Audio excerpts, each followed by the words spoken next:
Hello, welcome back. Today I am doing some tree studies. I'm going to be doing them in oil paint because I absolutely love to do trees in oils, but I really feel like what I'm going to show in this video can apply to any kind of, not even just paint medium, but any medium at all. But yeah, if you struggle to do like really loose looking trees like this, stick around and hopefully this will help you out. I do them many ways. I do them on that paper I was just showing you, which I'll talk about in a minute. I also sometimes do them in this sketchbook that I made. It's made from that same paper, which is any brand of oil primed paper, but you can use whatever's suitable for your medium. This is the Stonehenge one. I actually don't really like this one, and I just forgot to film before I ran out of my Strathmore, which is what I usually go with. So this is some kind of old footage I found. But typically I like the Strathmore one because it has that canvas weave texture like you see here. Sometimes they have like a watercolor paper texture, and I don't care for that as much. But I'm just dividing my page into 4 sections. Sometimes I do 2 larger sections. I try not to go bigger than that. Here is the paint I'm using. Like I said, I think, use whatever paint you want for these. I think all the principles still apply.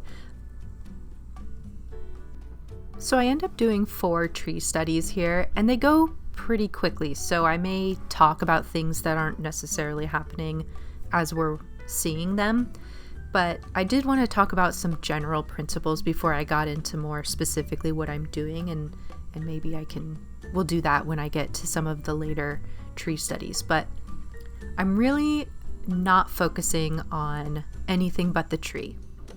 So you'll see as I do these, I have a sky, I have background trees, I have a ground, and all of these things give context to my tree, but I'm not putting any weight on them. I'm not giving them detail.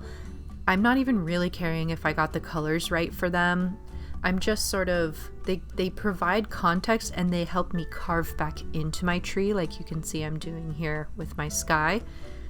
But that's the only purpose they serve when I'm doing these tree studies. So as you can see, I'm not going to include the clouds.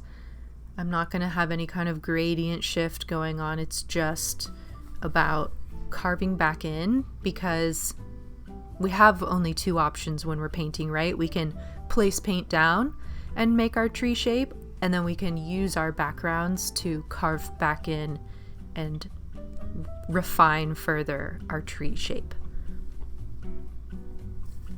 So that's kind of the main principle, and I think it's important to keep that in mind because ultimately, I want to be very fast with these. I've edited them very fast, but even in real time, I don't think I spent more than 8 to 10 minutes on any one of these tree studies. They should be very fast. Sometimes I'm even only spending like 5 minutes or 7 minutes. So, eliminating the need for any other detail. I'm not focusing on my composition here either. None of that's important. It's purely about my tree. So as you saw when I was painting my tree, I started with this kind of dark green color, and I'm really just trying to simplify my tree into those 2 shapes, that darker green color that I started with, and then that kind of mid-tone green that I proceeded with. Those are like the basic shapes of the trees. And now that I've gotten some more context in, I'm going back over with that lighter green so that I can further refine and enhance the shape. I'm kind of reinforcing some of my darks right now. I'm doing a little bit of playing, so it doesn't have to be a completely 2-value exercise, although it certainly could be. And then the last thing is I like to have a little bit of branches or trunk, and I sort of smush them back down. I don't like when they're super duper visible. I just want them to show ever so slightly.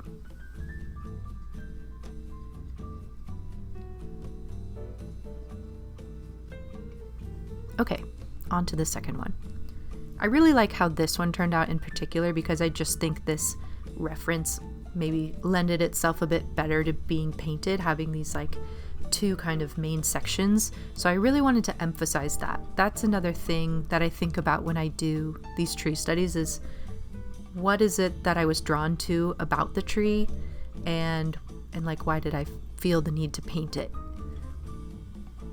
So you can see that I've got these kind of like they split in the middle, and I'm really exaggerating it here, but that's exactly what I want to do. I want to find something that I can exaggerate when I do these.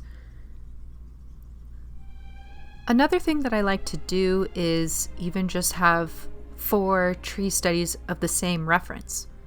You don't have to pick 4 different trees, and in fact I think it's an even better exercise sometimes to have the same reference that you do a couple of times, because each one, they'll all resemble the reference in slight ways, but each one will feel really different from the other. You can think about what's something you want to play up differently in each version that you do. So in this one, I started to go in with that lighter color and then thought, no, I better get my sky in, because I really want to refine my shape and like get it right how I want it to be. And then I use that light color, the lightest color, and I'm only working with 3 values here. You saw it was my darker shadow color, my medium, like mid-toned base color, local color kind of, and then this sort of highlight color. And that's the thing that kind of blends things back, the edges that overlap with the background. It kind of helps, give softness to those. And then I like to go in again with my branches and my trunks. And in other trees you might have a really prominent trunk, like if you're doing an oak tree, for example.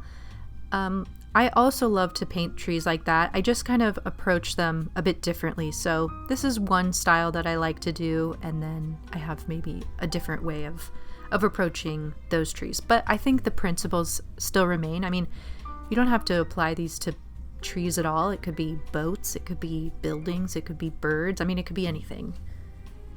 So on to the third study, and again, I'm just kind of squinting my eyes. I'm just figuring out how can I reduce this into just 2 values to start, and getting that dark down, and then that kind of, it's a lighter shade, but it's still not very light in the grand scheme of things. But the sky will again further refine my shape. This one is a bit funky because it doesn't stand out from the background quite as much as I would like it to in the reference, but that's up to you. I mean, you can make it kind of brighter, darker, push it farther back, have nothing in the background. I mean, honestly, it's not that important. I just like having paint on the page so that I can refine the shape, but as far as like what it is, does not matter. It could be the sky coming all the way down to the grass.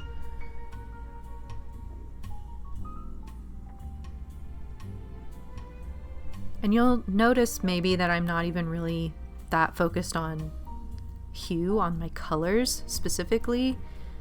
I'm kind of just using the same greens for all 4, even though they didn't really appear that way in life. But again, that's not what I'm focusing on in this tree study exercise. I'm just trying to maintain the loose form and kind of make sure I get those values right. But again, everything else is pretty secondary.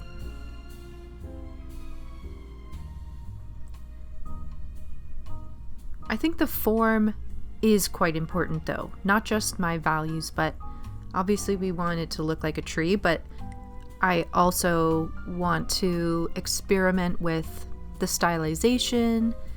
Maybe the form of it plays into the narrative of the art somehow. These are also things that you can think about when you do these, and might be more achievable if you have the same reference a few times.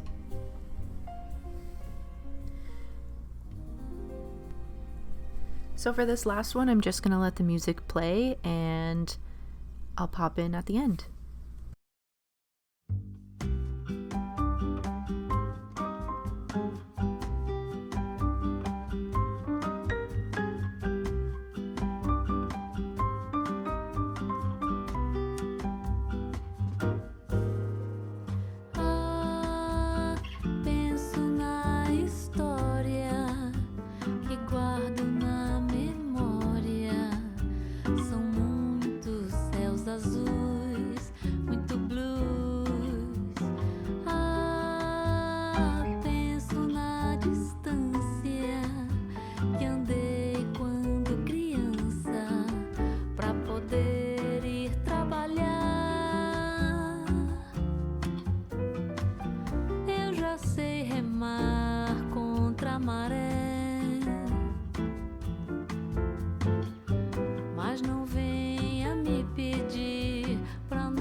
Anyway, those are the 4 studies I did. All in all, I think this took me 30 to 40 minutes total. I do these all the time. I used to do them maybe daily or weekly when I first started learning to paint landscapes. I don't do them quite as often as I probably should now, but I definitely try to do them, once a month, every other month, something like that.